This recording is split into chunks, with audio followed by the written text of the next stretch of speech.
সমস্ত উপকরণ দিয়ে আলু প্রায় আরো 2 মিনিট ভালো মতো ভেজে নিছি। আলু এখন প্রায় 80% সিদ্ধ হয়ে গেছে। এবার জল দিয়ে দেবো। জলটা দেবো আমি বাটি মেপে, তাই আমি এই বাটির 1.5 বাটি জল দিয়ে দেবো।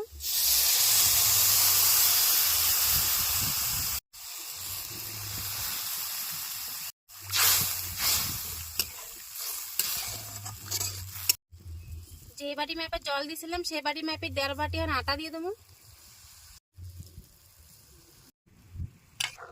এই আটাটা এখন আমি ভালো করে এর সাথে জাল করে নেবো। আর উনানের আঁচ কিন্তু অবশ্যই কমায় রাখবেন। উনানের আঁচটা বাড়াই দিলে কিন্তু আটা পুড়ে যাবে বা কড়াইতে লেগে যাবে, তখন কিন্তু আর ভালো হবে না। কড়াইয়ের জলের মধ্যে আটা দিয়ে প্রায় 3 থেকে 4 মিনিট ভালো মতো নাড়া চাড়া নিছি। আটা ধরে আমার পুরোপুরি সেদ্ধ হয়ে গেছে আর আলুগুলোও কিন্তু ভালোভাবেই সিদ্ধ হয়ে গেছে। এবার এই আটা নামাই নেবো।